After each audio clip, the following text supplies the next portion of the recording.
Hi guys, welcome to we play Tamil. நாம் இன்னைக்கு black myth யூகாங் game வந்து எப்படி விளையாட போகிறோங்கிறத தான் பார்க்க போகிறோம். நான் ஒன்று ஒன்று உங்களுக்கு எக்ஸ்பிளைன் பண்ணுறேன். வீடியோ ஸ்கிப் பண்ணாமல் ஃபுல்லாக பாருங்கள். இந்த இந்த இடம் தாங்க ஃபஸ்ட்டு சேவ் பாயிண்ட்டு. ஒவ்வொரு இடத்துலையும் இது வரும்.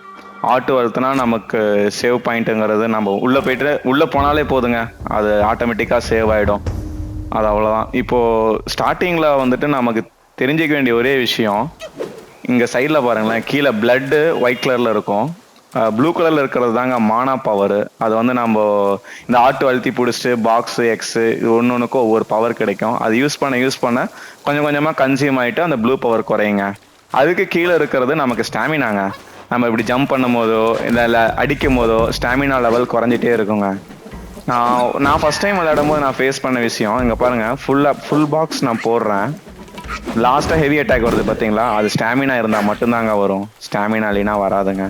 அதை நான் நிறையா தடவை எங்கடா பாக்ஸ் ஒர்க் ஆகலன்னு செக் பண்ணி பார்த்துருக்கேன். அந்த தவறு நீங்களும் செய்ய வேண்டாம். அப்புறம் ரெண்டாவதாக நம்ம மெயினாக நம்ம பார்க்க வேண்டிய விஷயம், இருங்க அவனை போட்டுடலாம். இந்த இடத்துல தாங்க மெயினான விஷயமே இருக்குது. இதில் வந்து ஃபஸ்ட்டு ரெஸ்ட்டுன்னு ஒரு மோடு இருக்குது பார்த்தீங்களா. இந்த ரெஸ்ட்டு அழுத்தணும் அப்படின்னா நம்மளோட ஹெல்த் கம்மியாக இருந்தாலோ இல்லை அந்த கீழே ப்ளூ கலரில் மானா பவர் இருக்குல்ல, அது கம்மியாக இருந்தாலோ எல்லாமே ரீஸ்டோர் ஆகிடுங்க, எல்லாமே ஃபுல்லாகிடும். அது எல்லாமே ஃபுல்லாகிறது மட்டும் இல்லாமல் இந்த எனிமீஸ்லாம் இருக்காங்கல்ல, அவங்களும் ரீஸ்பான் ஆகிடுவாங்க. நம்ம ஹெல்த்தும் ஃபுல்லாகிடும், அந்த எனிமியும் திரும்ப வந்துடுவாங்க. அதனால் நீங்கள் ரெஸ்ட்டு போட்டிங்க, நம்ம ஹெல்த்து ஃபுல்லாகிடும், எல்லா எனிமியும் திரும்பி வந்துடுவாங்களா அப்படின்னு கேட்டிங்கன்னா அது கிடையாது. மெயினான பாஸ் எல்லாருமே நம்ம ஒரு தடவை டிஃபீட் பண்ணிட்டோம்னா அவன் டிஃபீட்டட் தான், நம்ம திரும்ப அவன் வரமாட்டான். இந்த சின்னதாக சைடு கேரக்டர்ஸ் நிறைய பேர் இருப்பானுங்க, அவனுங்க மட்டும் நம்ம ரெஸ்ட் போட்டால் திரும்ப வந்துடுவானுங்க. இந்த ட்ராவல்ங்கிற ஒரு ஆப்ஷன் இருக்கு இல்லைங்களா, நமக்கு மொத்தம் வந்து 6 சாப்டர் வருங்க. ஒவ்வொரு சாப்டர்லேயும் நமக்கு எங்கே ட்ராவல் பண்ணுறது, நம்ம ஸ்டார்டிங் எங்கே இருந்தோம் அப்படிங்கிறத நம்ம இங்கேருந்தே நம்ம ட்ராவல் பண்ணி இன்னொரு சேவுக்கு போயிடலாம். இப்போ இந்த இடத்துல பார்த்தீங்கன்னா இங்கே மாதிரி ஒரு சேவ் இருக்குங்களா. இப்போ நான் இருந்துட்டு வேறு இடத்துக்கு போகணும். இப்போ நான் சாப்டர் 3 விளையாண்டுட்டு இருக்கேன். இப்போ நான் சாப்டர் 1க்கு போகணும் அப்படின்னா இந்த இடத்துல நான் ட்ராவல் கொடுத்து நான் சாப்டர் 1க்கு போயிட்டு அங்கே யாரையாவது மிஸ் பண்ணிட்டு வந்தேன்னா அவனை கொண்டுக்கலாங்க. இந்த கேம்லேயே மெயினான ஒரு இடம் இதுதாங்க. இந்த இடத்துல தான் நம்ம பவர் ஏற்றுற ஒரு மெயினான விஷயமே இருக்குது. இங்கே ஸ்பார்க்குன்னு ஒன்று கிடைக்குங்க. நம்ம ஒவ்வொருத்தனையும் கொல்ல கொஞ்சம் கொஞ்சமாக ஒரு சர்டன் பாயிண்ட் வந்தால் ஒரு ஸ்பார்க் கிடைக்குங்க. இந்த இடத்துல நம்ம அட்டாக் பண்ணுறதே நம்ம ஸ்பார்க் ஏற்றிக்கலாம். இங்கே ஸ்டாமினாங்கிறது நான் என்னோட கேம் ஸ்டைலில் வந்துட்டு நான் ஃபஸ்ட்டு எப்பயுமே ஸ்டாமினா ஃபில் பண்ணிக்குவோங்க. இந்த ஸ்டாமினா ஒன்று நம்ம ஃபுல் பண்ண நமக்கு ஒவ்வொரு பவராக நமக்கு ஏறிட்டே இருக்குங்க. இது வந்து நம்ம அட்டாக் பண்ணுற விதங்க, நம்ம சைட்லேயே பாருங்கள் டெமோ காட்டும். நம்ம இதில் பவர் ஏற்ற நம்ம அட்டாக் பண்ணுற விதம் ஒன்று ஒன்றா மாறிட்டே வருங்க. இது சர்வைவல்ங்க. நம்ம ஹெல்த் சர்வைவல் ஆகிறது இல்லை நம்மளோட டிஃபென்ஸ் பண்ணுறது, இது ஒன்று நம்ம பவர்ஃபுல் பண்ணிகிட்டே வரலாங்க. இது வந்து ஸ்டான்ஸுங்க. இதில் மொத்தம் நமக்கு 3 டைப் ஆஃப் இது கிடைக்கும். இது வந்து இந்த பவர் நான் ஃபுல் பண்ணிக்குவாங்க எப்பயுமே. இந்த ஃபஸ்ட்டு 3 இது நான் மெயினாக யூஸ் பண்ணுவேன். இந்த பில்லர் நான் யூஸ் பண்ண மாட்டேன். அதை விட்டுட்டு இந்த தேர்ட் ஒன் நான் யூஸ் பண்ணுவேன். இது நல்லா இருக்குங்க. இது நமக்கு தேவையே இல்லை. நீங்கள் ஃபஸ்ட் டைம் நம்ம விளையாடுறோம் அப்படின்னா ஃபஸ்ட்டு இதெல்லாம் ஃபுல் பண்ணிக்கோங்க. இந்த சைடு இருக்குல்ல, 1 2 3 இந்த 3யுமே ஃபில் பண்ணிட்டாலே நமக்கு போதுமானது. நம்ம மேக்ஸிமம் லெவல் நம்ம விளையாடலாம். இது ஃபுல்லானதுக்கப்புறம் நம்ம இந்த சைடு நீங்கள் ஃபில் பண்ணிக்கிட்டே வாங்க. இது இப்போ சில லெவல்லாம் அப்போ தாங்க ஓப்பன் ஆகும். நான் ஃபஸ்ட்டு உள்ளே போனதுனால உங்களுக்கு சொல்கிறதுனால இதெல்லாம் எதுவும் ஓப்பன் ஆகலை. மற்ற டைமில் நீங்கள் லெவல் போக போக இந்த இது ஒன்று ஒன்றா உங்களுக்கு ஓப்பன் ஆகிடுங்க. இந்த இது வந்து நமக்கு கிடைக்கக்கூடிய பவருங்க. இந்த R2 box, R2 x, R2 triangle, R2O ஒன்றுக்கும் ஒவ்வொரு பவர் நமக்கு கிடைக்குங்க. அதை நம்ம வந்து மேக்ஸ் பண்ணிக்கிறதுக்காக அந்த ஸ்பார்க் யூஸ் பண்ணிக்கலாங்க. மொத்தம் வந்து எனக்கு தெரிஞ்சு 342 80 எவ்வளவோ ஸ்பார்க் நமக்கு கிடைக்குங்க இது எல்லாத்தையும் மேக்ஸ் பண்ணுறதுக்கு. இது எல்லாம் மேக்ஸ் ஆகிடுச்சு அப்படின்னா நம்மளோட லெவலும் அது கூடவே ஏறிட்டே இருக்கும். நம்ம மேக்ஸ் பண்ண நமக்கு லெவலும் கூட ஏறிட்டே போகும். பாருங்க, இது நான் இது பண்ணி வச்சிருக்கேன். இப்போ நம்மளோட லெவல் வந்து கிட்டத்தட்ட 5 லெவலில் ஏறி இருக்கு. இதே மாதிரி 350 லெவலுக்கு மேலே ஏறும்னு நினைக்கிறேங்க. அது பார்த்துக்கோங்க. இந்த ஸ்பார்க் ஏற்றுறது, அப்புறம் L2 R2க்கு ஒரு பவர் கிடைக்கும், அவனுக்கும் நீங்கள் பவர் ஏற்றிக்கலாம். அவ்வளோதாங்க. இது தெரிஞ்சாலே போதுங்க, ஓரளவுக்கு நம்ம கேம் ஃபுல்லாக முடிச்சிக்கலாம். இந்த இடத்துல நிறைய கிடைக்கும். ஸ்டோருங்கிற இடத்துல நமக்கு வெப்பன் வந்து நம்ம மாற்றுறதுக்கு, ட்ரெஸ் மாற்றுறதுக்கு, அப்புறம் ட்ரெஸ்ஸு அது சொல்ல மறந்துட்டாங்க. ஆப்ஷனில் போயிட்டீங்கன்னு வச்சுக்கோங்களேன். இதில் நமக்கு ஆர்மர் கிடைக்கும், வெப்பனும் கிடைக்கும். வெப்பன் இப்போதைக்கு என்கிட்ட ஒன்று தான் இருக்குது. ஃபஸ்ட் டைம் விளையாடுறதுனால நமக்கு இதுதான் இந்த செட்டு தான் நமக்கு ஸ்டார்டிங்லேயே கிடைக்கும். இதை வச்சு தான் நம்ம விளையாண்டுக்கணும்.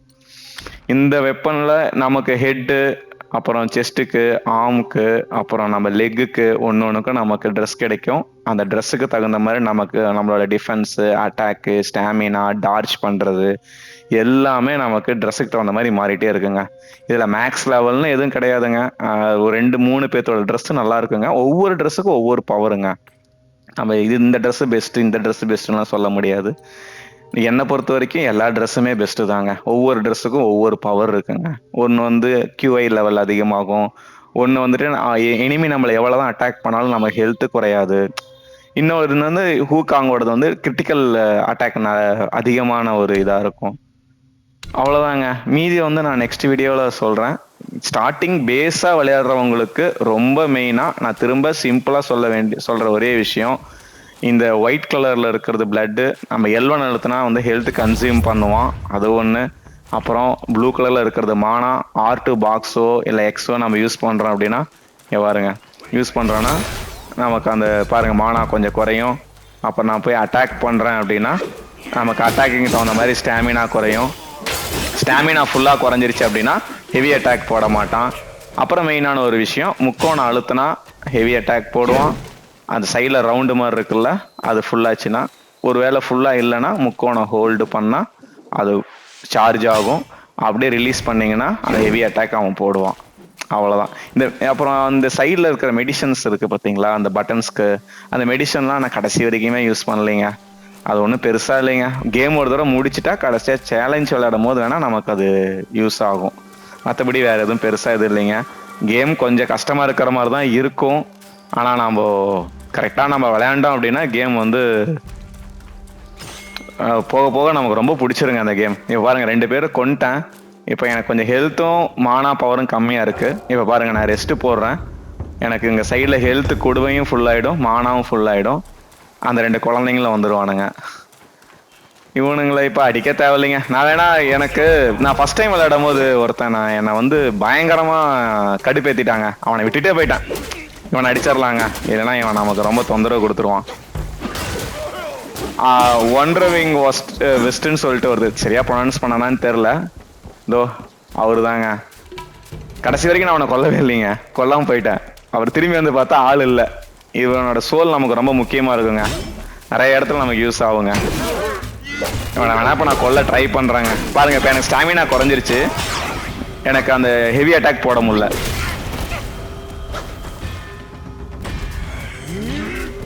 பயங்கரமாக அடிப்பாங்க. பயங்கரமாக அடிப்பான்னு சொல்ல முடியாது, ஸ்லோவாக அடிப்பான். ஆனால் ஹெல்த்து ஃபுல்லாக போயிடும். ஐயோ, இந்த ஷாட்டு தாங்க. இந்த ஷாட்டில் மாட்டினான்னு வச்சுக்கோங்களேன், எவ்வளோ ஹெல்த் இருந்தாலும் அவ்வளோதான், மறுகையாக தான், நம்ம டெட் பாடி ஆயிடுவோம்னு வச்சுக்கோங்களேன்.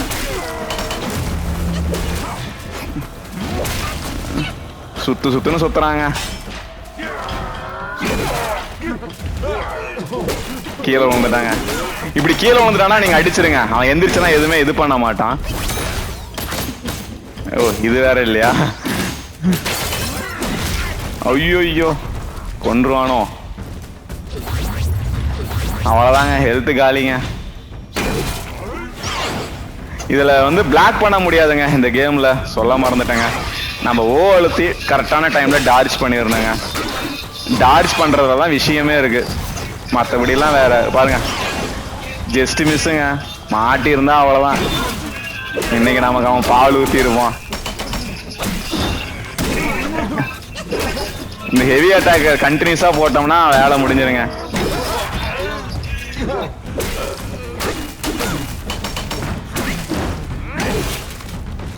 ஐயோ, கொண்டாங்க.